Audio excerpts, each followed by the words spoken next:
Rachel, por su parte, confirma que su padre sí había abusado de ella, y que él era muy malo, que prefería estar con su madre porque ella era muy buena. Se dispone que la niña pase a custodia de la madre mientras se dan las investigaciones. Durante las investigaciones, la niña es sometida a pericias psicológicas en varias oportunidades, sin que se obtenga información adicional de ella. La niña solo menciona que el padre ha sido malo con ella y que la ha tocado. Mi padre me tocó, dice Rachel, a lo que el investigador pregunta, ¿recuerdas cuándo pasó esto? Hola, mi nombre es Chris. Hoy mi grupo y yo les presentaremos el tipo de violencia psicológica alienación parental. El síndrome de alienación parental, o SAP, definición propuesta por Richard Gardner, es un trastorno que se presenta en la niñez y que surge casi exclusivamente en el contexto de una disputa por la custodia del niño. Su manifestación primaria es una manipulación directa y consciente de uno de los progenitores hacia su hijo, con el propósito de obstaculizar o destruir la relación y el vínculo del niño con su otro progenitor. En investigaciones acerca de la prevalencia de este síndrome, Johnson argumenta que un porcentaje pequeño de familias en divorcio, alrededor de 1,5% de los casos, requieren intervenciones que determinen judicialmente la custodia de los niños en casos de graves conflictos.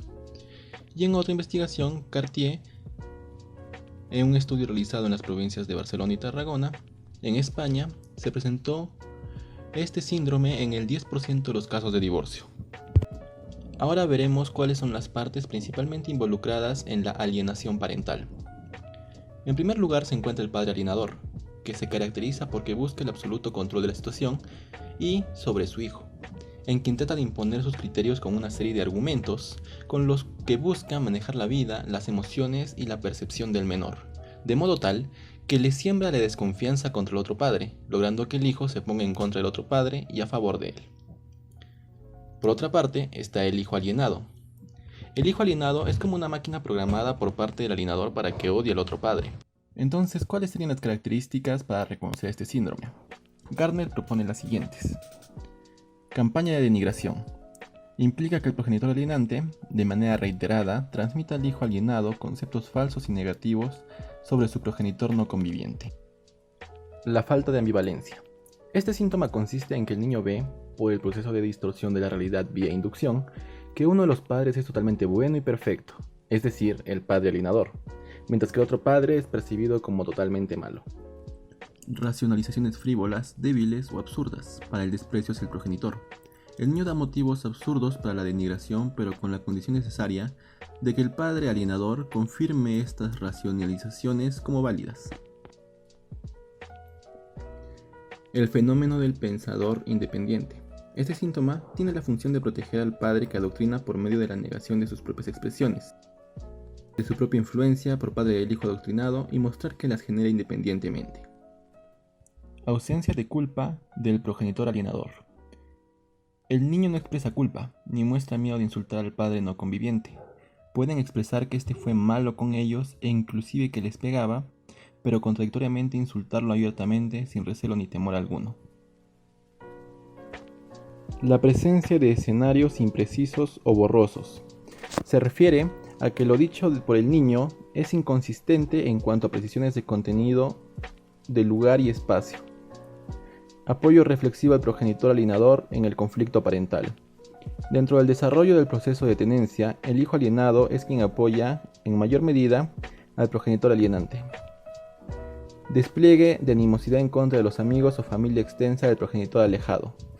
Este síntoma se presenta cuando la hostilidad desplegada al padre impedido se extiende a los familiares de esa línea filiatoria. Ahora presentaremos un caso para poder reconocer estas características. Los padres de Rachel se separaron cuando ella tenía 2 años, quedando en custodia de su padre. Años después, el padre consigue una nueva pareja e inicia una relación con ella, lo cual provoca que la madre de Rachel pida de vuelta a la niña, que en ese momento tenía 4 años y medio. La madre acusa al padre de abuso sexual contra su hija.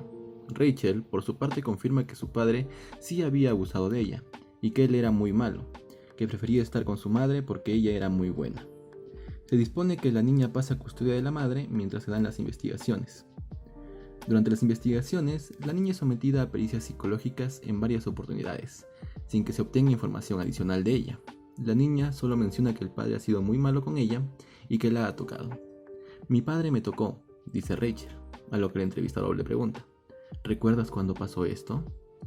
Ella responde que fue en una tarde y que fue muy malo con ella. Al no recibir información significativa por parte de la hija, se procede a entrevistar a la madre. Se procedió a preguntarle el porqué de la acusación contra el padre, a lo que ella responde: es un maldito. Abusó sexualmente de mi hija y siempre ha sido malo con ella. También afirma que lo dicho por su hija es cierto y que ella misma dice la verdad solita. Mientras avanzaban las investigaciones, la niña empezó a no solo rechazar al padre, sino también a las hermanas de este que solían cuidarla. Se muestra más retraída y solo afirmaba lo que le dice la madre, diciendo que ella tiene razón y que su padre la tocó. El tribunal dictamina que la custodia de Rachel le ejerza a la madre, autorizando las visitas del padre, ya que no han encontrado evidencias de abuso sexual. Sin embargo, la madre persiste en su acusación y le dice a la niña que su padre la abusó. En una entrevista, Rachel finalmente explica que mi madre me dijo que yo diga que mi papá me había tocado. Desde entonces, madre e hija huyen del padre, no acuden a las citaciones de evaluación e indican falsos domicilios al tribunal. Madre e hija han sido fugitivas de la justicia. Después de revisado este caso, es importante resaltar las consecuencias en los niños que han pasado por esta situación. Pueden volverse sumamente retraídos, tímidos o en algunos otros casos muy violentos. Se instaura en ellos un miedo exagerado al abandono. Pueden llegar a sufrir depresión. Como han vivido tanto con el progenitor manipulador, aprenden a adoptar ese tipo de conducta, por lo que tienden a manipular a los padres y a las personas que los rodean. Muestran un bajo rendimiento escolar. Tienen problemas de autoestima, por lo que comienzan a carecer de amor propio. Aparecen en ellos sentimientos de culpabilidad. Con el tiempo pueden llegar a romper la relación con ambos padres. En casos de mayor gravedad, pueden llegar a adoptar conductas delictivas como manera de vengarse de los padres. Se frustran con facilidad ante cualquier tipo de incidente o situación. En el caso anterior, las consecuencias de lo sucedido para Rachel fueron que creció con temor a salir a la calle, porque puede encontrarse con el padre o con algún policía que la buscaba. A los 8 años, presenta un trastorno fóbico severo, no asiste al colegio y carece de contacto. Dicho todo esto, es importante que estemos atentos a cualquier situación de violencia psicológica contra el menor, ya que en estos casos de alienación parental, los que más sufren las consecuencias son ellos, a causa de un conflicto del que no tienen culpa alguna. Así que si eres testigo de un caso parecido al de Rachel, en Perú puedes denunciarlo a tu comisaría más cercana, la línea 100 y los centros de emergencia mujer. Está en nuestras manos cuidar a los niños. No seamos indiferentes frente a ningún tipo de violencia y ayudemos a que un paso a la vez se logre proteger a quienes lo necesiten. Antes de terminar, agradecemos que hayas llegado hasta aquí. Si te gustó el video o te pareció importante la información, apóyanos con un like aquí abajo. Un agradecimiento especial a Agua de Hugo, que nos ayudó con la edición del video. Hasta la próxima.